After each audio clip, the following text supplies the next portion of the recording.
Culture is who we are. It's super important to connect through traditional practices and through traditional art forms because it keeps us whole. Itza pualial nasiam nasiaya anta chachliat talitan atla Musqueam. Tanatan thalamat kwethanamen al tsampkin siem kwethanamamana tsetsanotmat and kwethanamamana. Haitepka mitepku inamet taskalech tamith tanawayel. Aitan squalowin kwetni kwetnala. Itan kwel hankaminam kan ni hai tanashquels konitamakan. Good day, my honored and respected friends. My name is Chachlia, and I come from here. This place where we are today is called Skalech. It's an ancient village of our Musqueam people. I introduced myself in our Hunkaminam language. What I said was my mother is Thalamat, my late father is Tsampkin, and I'm so proud of my 3 beautiful children. I am an MC, a poet laureate for the city of Vancouver. I was chosen as the first Indigenous poet laureate. For me, it's not just poetry, it's what we do. It's passing on the stories, passing on the teachings and who we are and how we are on the land. It's a traditional practice to continue on, passing down the history and the stories.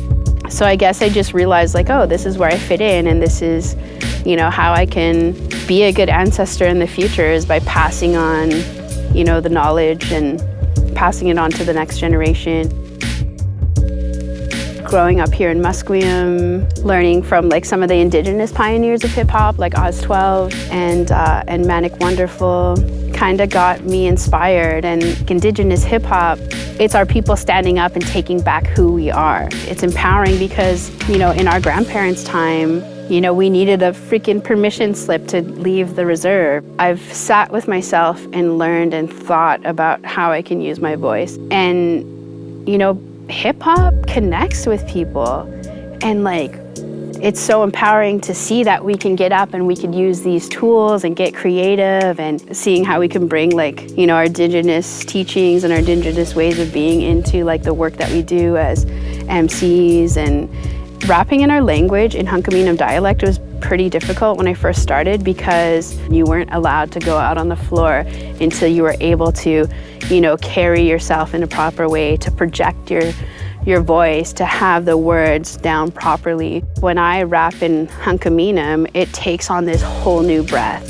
And I'd be like, hey, this is me, Miss Christie Lee. Yeah, I rep that band city. I can rap like that, but when I start rapping in my language, nasiyem, nasiyaya, stetson white, stamitsin, stetson, I know, aitin, squalowin, kutsni, kutsnama. It takes on this whole new form.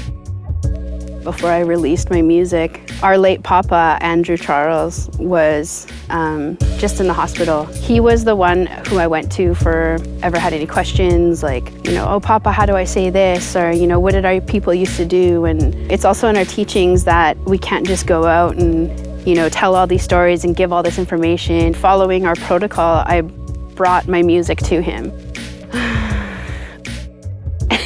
And he's a Star Trek fan, and we were sitting in his hospital room, and he was sitting there watching Star Trek. It was on mute, but I put my CD in the CD player. The song stopped, and he's just looking at me all hard, and I'm like, oh my gosh, what is he gonna say? And he goes, yep, you can do that. He goes, all right, yep. I was like, oh, Haichka, Papa. And he looks at me, he goes, no, Haichka. And he puts up his Star Trek, Trekkie hands. It's not just that he was my Papa, it's just who he was as well. So his opinion meant a lot to me. Not too long after that, he passed away. And I was talking with my late dad. He was like, your Papa was okay with passing away after because he realized that it didn't end. Our teachings will be passed on because there's that gap of disconnection from, colonization and residential school. We lost half of our family in residential school, and I didn't know until another one of my uncles told us, and he brought out this little piece of paper.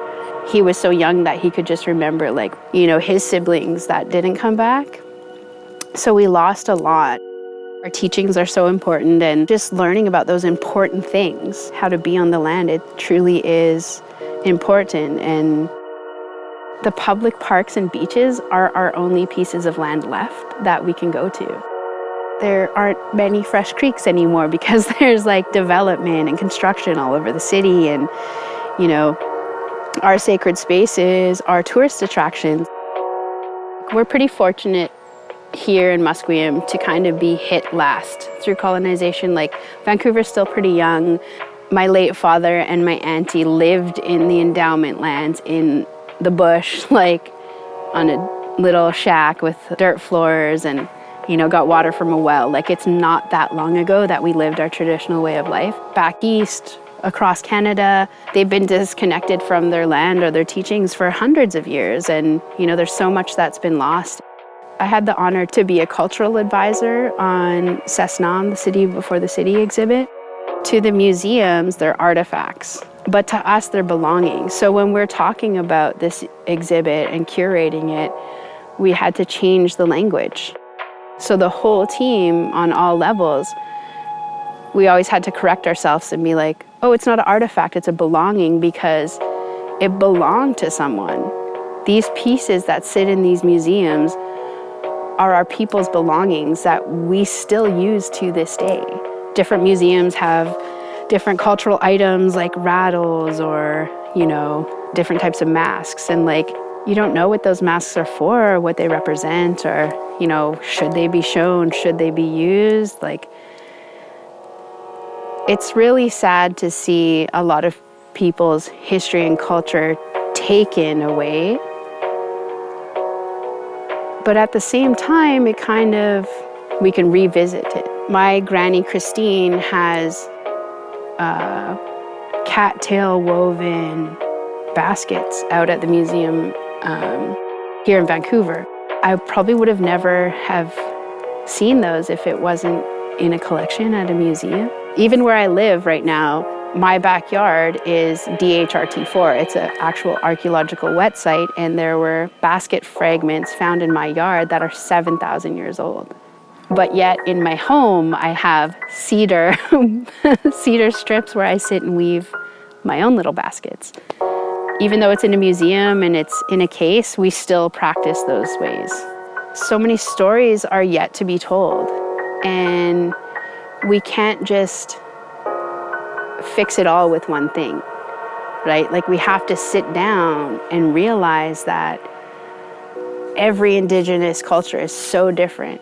You know, not everybody powwows, not everybody lives in a longhouse, not everybody lives in a teepee or an igloo. Like, we are so different and we're so unique. It keeps us strong as an Indigenous person when we learn who we are through our traditional practices. This is a way that we can connect to people and open people's hearts and open people's mind through music, through poetry. It's the only way sometimes people will listen.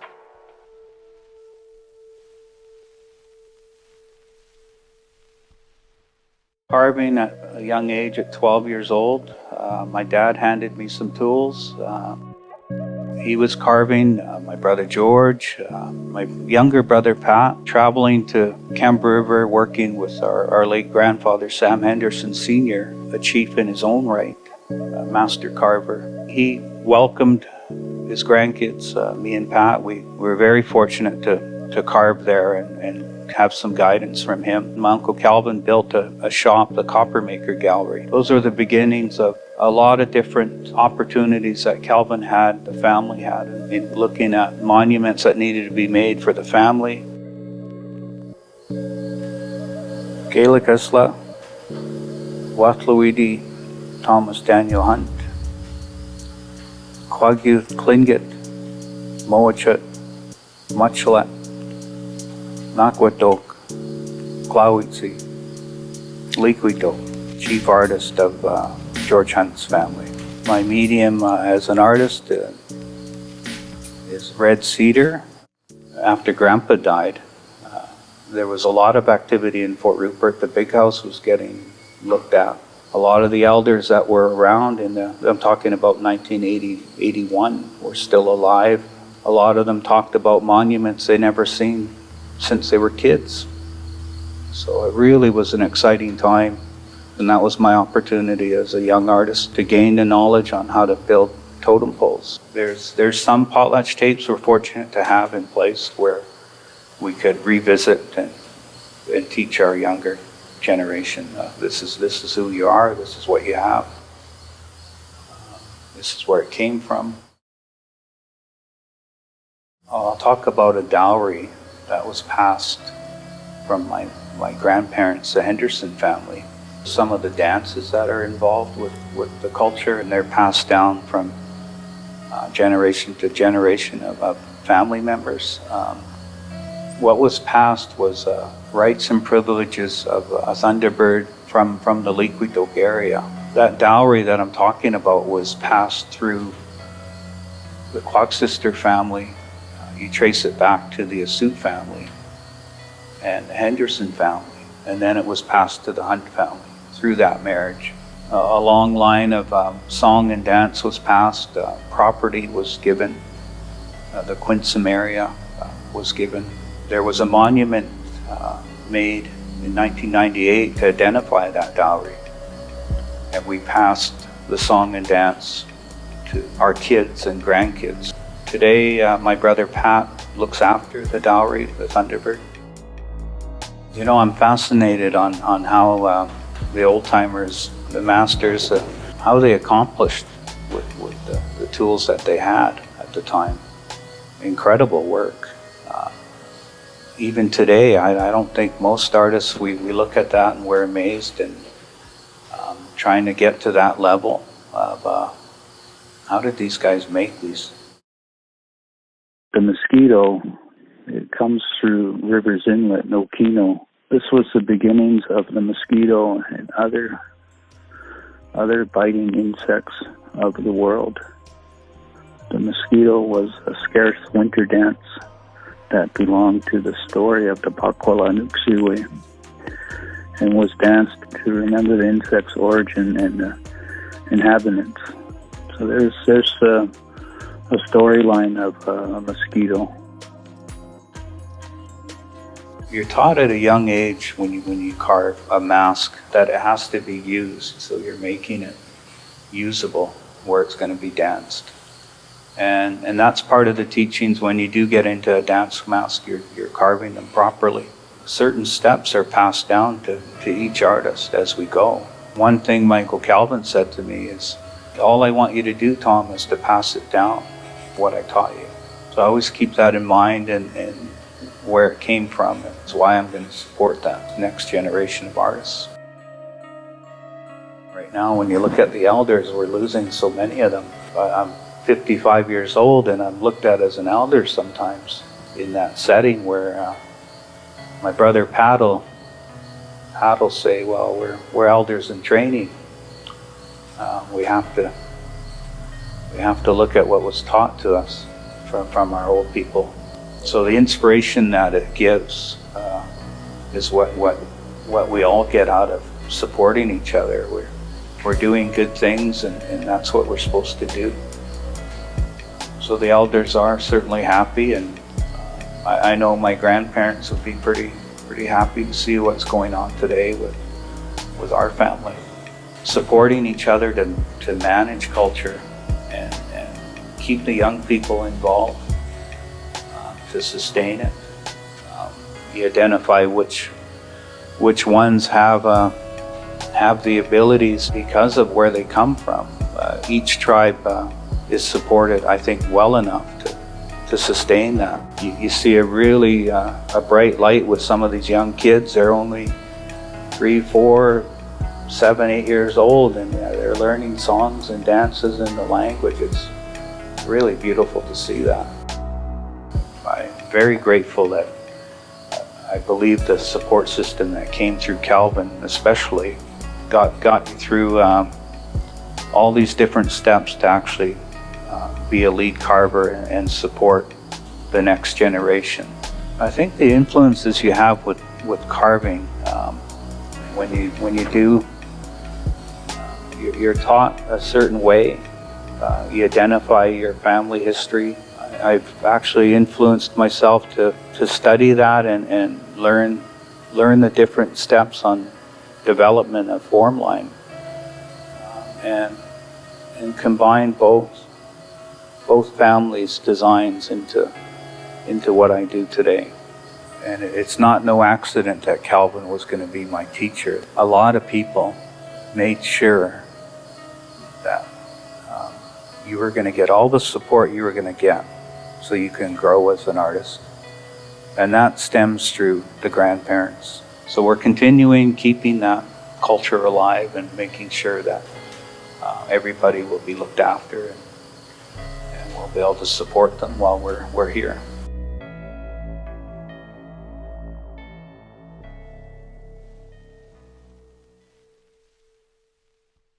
I can have an element in my practice or an opinion that really grounds me and wants to pull back into the more traditional elements of like artistic practice and expression, because I kind of see them as pathways that lead you back into all of those other ceremonial and social interactions that our people had before contact. My name is Meghann O'Brien. It's my English name that I was given. But my name in Kwakwaka'wakw is Kwahilaga, and it means the smoke that comes out of the top of the big house, welcoming people to feast and potlatch. So that's a really old name in our family that comes from the original feastings that our people had when we named ourselves. Weaving yellow cedar bark, especially, just like the fragrance of it, it's just like this, when you split it out and apart and like put it back together, it's the beginning of building something else that's based on like a real profound love and respect for the earth. My initial impulse to weave was born out of a desire to, and like a really profound love for picking berries. I'm really inspired by baskets that were made for people to use. But if you look back on the basketry that was used just for berry picking, I love the plain, really plain nature of it. So when I see pieces in museums that are from that time and you can feel when they've been used, it's just, it carries this like really, really beautiful resonance of like a more intact culture. And I try to picture what it would be like. I've heard or read documents about like the feasting cycle, and that was tied to all of the ripening of every plant and salmon and different food. And then there would be one huge communal harvest in the territory, and then the chief would potlatch all of that and it would be a big feast. So stories of like canoes coming back full of blueberries, and just like, I think it would be amazing to live in that kind of world. So I've been trained as a weaver in the mediums of basketry. I work mostly in yellow cedar bark miniature baskets. It feels like a medicine for me personally and carried internally, and adds to like a relationship to the natural world. My work is connected to my ancestral lands through the yellow cedar bark. And so some of my basketry is, this is woven out of the bark of some of the trees that are in this area. The chilkat weaving in particular also uses red cedar bark. Part of the chilkat weaving is the embodiment of oral history being made into a form that can be worn by a person and can be shared with the collective and kind of carry that story. My great-grandfather, Tom Wallace, he was a part of the really like well-documented and pretty famous potlatch that Dan Cramner had. It was in 1921. Potlatching at that time was illegal. If you made a speech, if you danced, if you handed out a gift, you were arrested. My great-grandfather, he was involved in that ceremony, and he passed away in jail from like pneumonia, is what I've been told in our family. There was a lot of stepping back by a lot of families from practicing, and I'm grateful that a number of families have continued potlatching underground and in secret. In some cases, it seems like we're drawing on anthropological texts to revitalize ceremonies. There's a number of people who've been able to, with a strong basis in like what survived, been able to bring those ceremonies back in a way that feels true with an oral tradition. Like when there's a break in that oral tradition, like being able to go back into museum collections, even though it's really strange to view things that have been preserved in such an unnatural way and taken in sometimes like really unethical ways. Those are pieces you can return to and you can learn a lot from them. Just like such a strong spirit that comes from the pieces, the chilkat robe, collection dates of that time period are like, I think, really rare, because usually the piece would have been created much sooner than that. The warps are made of 5-spun mountain goat wool and yellow cedar bark. The cedar bark simmered for a couple of days to extract the pitch, and that's a technique we still use today.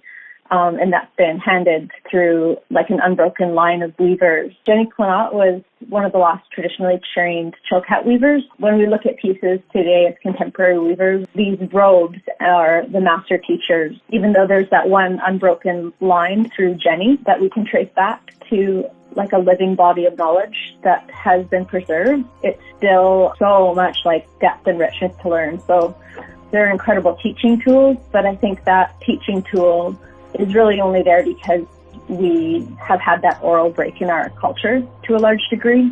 There's so much to learn still from them. And there can be like a real strong stillness that comes from the piece itself, because I think it's relating to a way of life that hadn't been really heavily interrupted yet. This one is made out of all mountain goat wool and probably all naturally dyed. A lot of the times these would be like family heirlooms. They would be depicting one family's story. So it can be really specific, even though a lot of the times they'll look similar in some ways. Definitely looks like a bird with like the claws at the bottom. The central face on the piece, you'll see that almost always in chilkat blankets. And they're almost always animals or supernatural creatures shown on chilkat robes. There's always an ancestor face in the body cavity of whatever animal. But the interesting thing I thought that I had never seen before is that a lot of the times there'll be ravens on the side panels. Julie, on this one, she said it represents not only the ravens, but also clouds. Kind of really unusual the way that they've colored that section of the piece, kind of a pure blue with just a black line. When I look at the pieces in museums, I feel like there is this really beautiful manifestation of our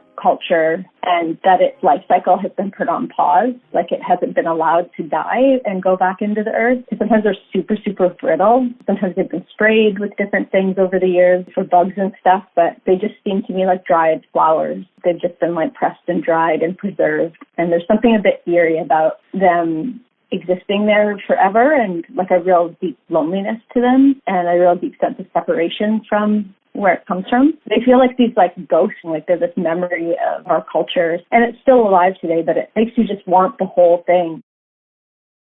In today's world, it's like you look at a thing, like whatever that object is, you're seeing the world through all of our education and Western education and categorizing and dismissing things based on those classification systems. I can use the art form to speak about those important parts of process, the quality and importance of materials, rather than it just being like, oh, here's the thing at the end. When we ourselves talk about our own work, we talk about it as like past, present, and future. Every present moment is here, but yet it becomes something that's happened and not happened. When you visit objects, they are this like visual form of communication from our ancestors that we can interact with today. A lot of people have started talking about those objects and artifacts as belongings. Those are our people's belongings, and they belong with our families. And I always find it very problematic when repatriation is like, sure, we'll give you your objects back, but you have to display them and care for them exactly how we are now. So you have to like build yourself another museum.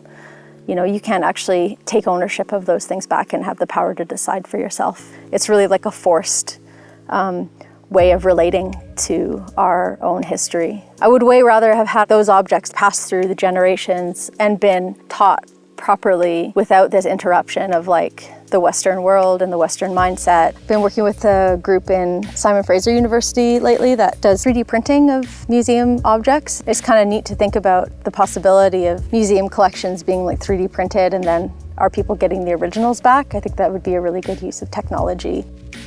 My soul's like grounding is like really in the land and in landscapes that are left to like be who they are, and knowing that like that's where this work belongs and is really like an extension of the expression of this land. We are our ancestors and we carry like the blood of our ancestors, and there's this blood memory of who we are and who we were and how we lived. So there's just kind of like this kind of like unmet desire of like what I wish the world was that's kind of tied up in these.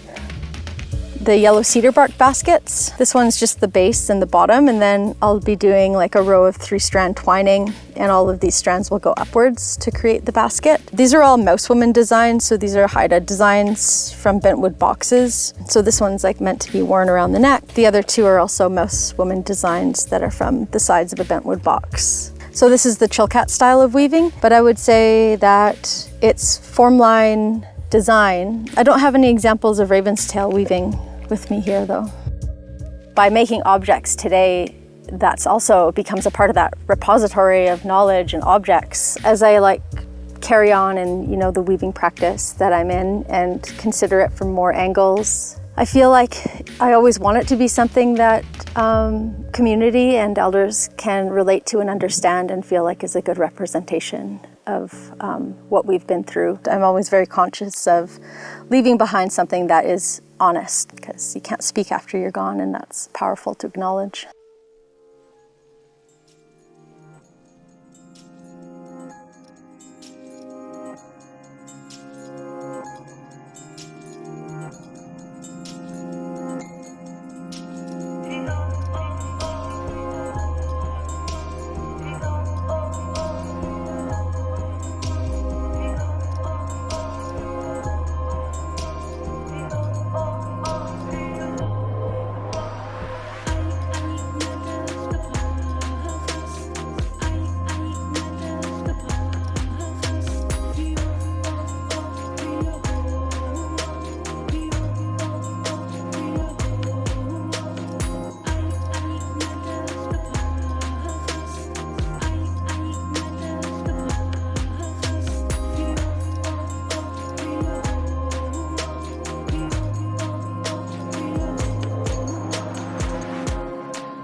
So here I rise, let the sun hit my eyes, and I come to realize that this here's the life. Stretch and get to step in, all bets in. Yep, it's gonna be a good day. Let's get it in, yeah, get it all the way. Cause I'm here to slay, I ain't here to play. Such a good feeling when you're dealing with this type of energy. Ah yeah, this is just how it's meant to be. Ah yeah, this is just how it was sent to me. Ah yeah. Yeah, yeah. You know it feels so good when we talk now, baby.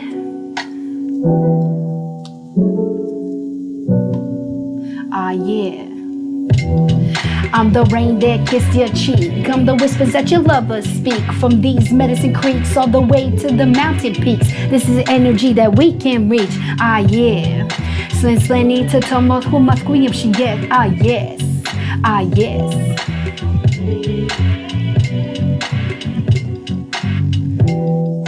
Yeah, that's me standing at the shore with my basket, berries galore. And who you be, yo, fresh from the sea. Now we be living abundantly, just like how it's meant to be. Yeah, you read my indigo cause I let it flow. Yeah, I let it grow. Yeah, this is just how it's meant to be. Yeah, this is how it's supposed to show. Ah, yeah. Giving you all of me. Yeah. You know it feels so good when we talk now, baby. Yeah. Sleni to Tomo who Musqueam she yet. Ah, yes. Sleni to Tomo who Musqueam she yet. Ah, yes. Ah, yes. I'm the rain that kissed your cheek. I'm the whispers that your lovers speak. From these medicine creeks all the way to the mountain peaks. This is the energy that we can reach. Ah, yeah. Ah, yeah.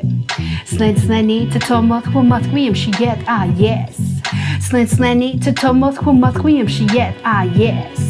Sleni to Tomo who Musqueam she yet. Sleni to Tomo who Musqueam she yet. Ah, yes.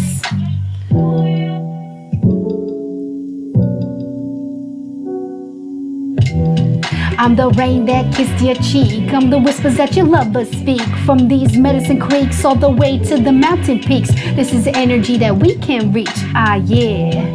Sleni to Tomo who Musqueam she yet. Ah, yes. Sleni to Tomo who Musqueam she yet. Ah, yes. Ah, yeah. The Musqueam women of these lands are the most highly respected women of these lands. Ah, yeah. Sleni to Tomo who Musqueam she yet. Ah, yes. Now, baby, slowly giving you all of me. Ah, yeah.